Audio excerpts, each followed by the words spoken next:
Hello. हाँ जी guys, तो आज हम ऑडिट की अपनी रिवीजन स्ट्रेटेजी डिस्कस करने वाले हैं जो कि हमारी 1.5 डेज बिफोर द एग्ज़ाम रहेगी।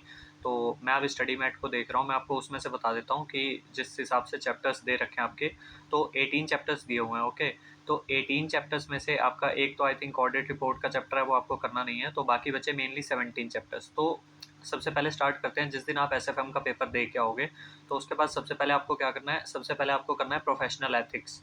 और प्रोफेशनल एथिक्स आपको सबसे पहले इसलिए करना है बिकॉज उसकी वेटेज सबसे ज़्यादा और आपका स्कोरिंग जो होती है वो सबसे ज़्यादा उसी में होती है। I think 10 to 14 marks minimum रहता है।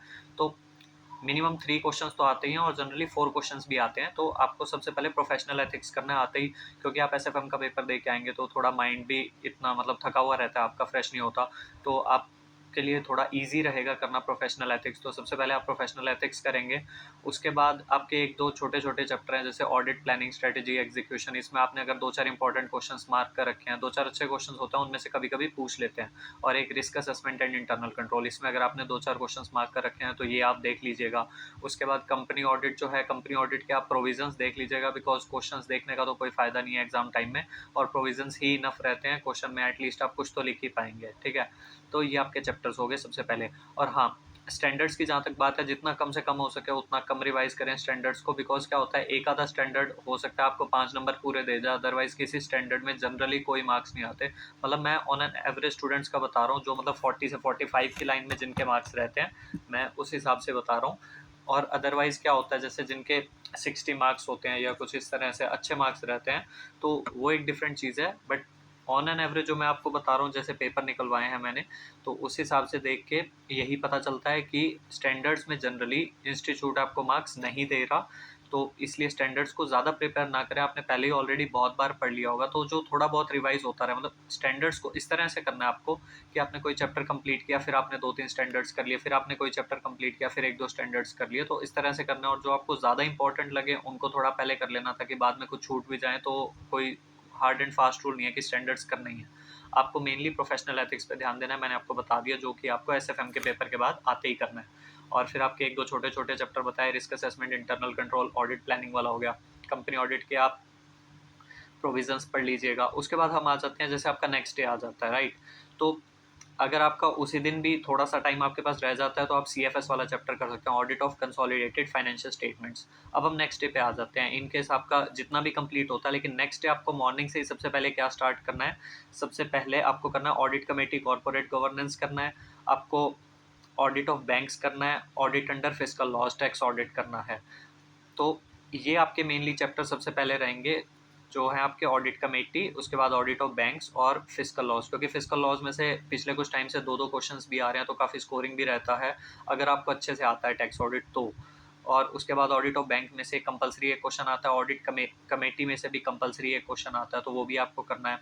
उसके बाद आपके मेन चैप्टर्स आ गए, जैसे आपको, हाँ, ये जैसे आपके लास्ट में एक 3 चैप्टर्स आते हैं ना, जिसमें पीयर रिव्यू, क्वालिटी रिव्यू हो गया, और आपका ये हो गया इंटरनल ऑडिट, मैनेजमेंट और ऑपरेशनल ऑडिट। एक आपका चैप्टर हो गया due diligence, investigation, forensic audit. ये कहीं ना कहीं कुल मिला के, जैसे एक में 2 चैप्टर हैं पीयर रिव्यू, क्वालिटी रिव्यू, एक में फिर 3 चैप्टर हैं, एक में फिर 3 चैप्टर हैं। तो मतलब जिस तरह से टॉपिक्स दिए हुए हैं, एक चैप्टर के अंदर 3-3 टॉपिक्स हैं, तो इनको बीच बीच में आपको करते चलना है। ये वाले जो चैप्टर्स है ना, ये मेनली आपको स्किप नहीं करने, ये आपकी स्कोरिंग करवाते हैं पेपर में।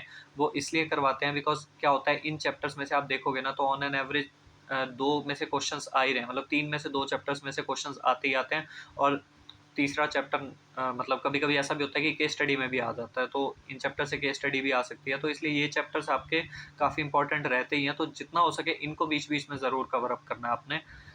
स्टैंडर्ड्स को एक टाइम पे आप मतलब बहुत ही कम टाइम दे लें, लेकिन इन चैप्टर्स को आपने जितना हो सकता है आपने करना है, कोशिश करनी है कि इनमें से मोस्ट ऑफ द टॉपिक्स आपको पढ़ के जाने हैं, क्योंकि ये बहुत स्कोरिंग रहता है। मतलब इनमें से वो कुछ भी घुमा फिरा के नहीं पूछ सकते आपसे, तो काफ़ी डायरेक्ट क्वेश्चंस आएंगे, तो इसलिए स्कोर करने में बहुत ईजी रहता है। उसके बाद आई थिंक आपके कौन से चैप्टर्स बच गए, ये चैप्टर्स जब आप कर लेंगे तो आई थिंक शाम होते होते काफ़ी हेक्टिक हो ही जाएगा, और पता नहीं आप कितना कंप्लीट कर पाएंगे, लेकिन मैं स्टिल बता देता हूँ। उसके बाद अगर आपके पास टाइम बचे या कुछ हो तो लाइबिलिटीज़ ऑफ ऑडिटर देख लेना, और आपके पास एक रह गया ऑडिट ऑफ पीएसयूज़, ये भी आपको करना ही है। तो ये हो सके तो नेक्स्ट डे ऑडिट के पेपर वाले दिन मॉर्निंग में कर लीजिएगा, उससे ठीक रहेगा। बाकी मतलब सीक्वेंस जनरली कोई भी रखे ज़्यादा फ़र्क नहीं पड़ेगा। ये है मेनली कि जो चैप्टर्स आपको थोड़े लगते हैं, जैसे ऑडिट कमेटी कॉर्पोरेट गवर्नेंस है, तो उसकी रेगुलेशंस एक बार फिर से रिवाइज़ करनी हो, तो लास्ट में पेपर से पहले ना जो 2 घंटे आपको पढ़ने हैं, वो 2 घंटे एक बार मतलब स्पेयर रखना, उससे पहले अपना सिलेबस कंप्लीट करना। जो लास्ट के 2 आवर्स रहेंगे ना, उसमें आपको क्या करना है, एक बार फटाफट से प्रोफेशनल एथिक्स के क्लॉज़ फिर से गो थ्रू कर लेने हैं। और उसके बाद एक, हाँ, आपका बीच में चैप्टर रह गया तो ऑटोमेटेड एनवायरनमेंट, वो आप कभी भी कर लीजिएगा जब आपको सूटेबल लगे। और उसके बाद आपका आ गया, हाँ, मैं आपको बता रहा था लास्ट के जो 2 आवर्स बचेंगे उसमें क्या करना है, उसमें एक बार प्रोफेशनल एथिक्स के क्लॉजेस को गो थ्रू कर लेना फटाफट से, ऑडिट कमेटी वाली रेगुलेशंस को गो थ्रू कर लेना, कोई लिमिट्स वगैरह हैं जैसे ऑडिट ऑफ बैंक इंश्योरेंस वगैरह में, तो उनको गो थ्रू कर लेना। और उसके अलावा फिजिकल लॉज का आपको कुछ देखना हो तो वो सब चीज़ें ऊपर ऊपर से देख लेना। और इंटरनल ऑडिट हो गया, जैसे उसका क्राइटेरिया वगैरह होता है, तो वो सब लास्ट में आप गो थ्रू कर लेना। तो इस तरह से आपको सारी तैयारी करनी है अपनी, और जितना हो सके स्टैंडर्ड्स पे कम टाइम लगाना है, और जितना ज़्यादा हो सके उतना प्रोफेशनल एथिक्स और अदर चैप्टर्स पे ज़्यादा फोकस करना है, बिकॉज अदर चैप्टर्स और प्रोफेशनल एथिक्स ये बहुत स्कोरिंग रहते हैं, बहुत सीधे सीधे क्वेश्चन आते हैं इनमें से। और टैक्स ऑडिट अगर आप करके जाते हो तो आई थिंक दी बेस्ट है, बिकॉज उसमें से अब रिसेंटली 2 क्वेश्चन आ ही रहे हैं। बाकी छोटे छोटे चैप्टर आपसे जितने हो पाए उतने करने हैं। हाँ, ये है कि कुछ-कुछ चैप्टर्स ऐसे हैं जिनसे कंपल्सरी क्वेश्चन्स आते हैं, तो उनका आपको ध्यान रखना ही पड़ेगा। कभी-कभी ऐसा हो जाता है कि ऑटोमेटेड एनवायरनमेंट से क्वेश्चन ना आए या सीएफएस से क्वेश्चन ना देखने को मिले, जनरली आता ही है।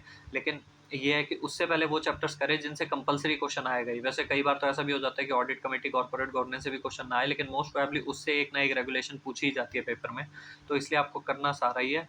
तो मैंने आपको ये सीक्वेंस बता दी अपने हिसाब से आपको किस तरह से प्रिपेयर करना है। बाकी आपको जैसे ठीक लगे, और या फिर आपको कोई क्वेरी हो तो वो आप मुझसे पूछ सकते हैं कमेंट करके। Thank you so much.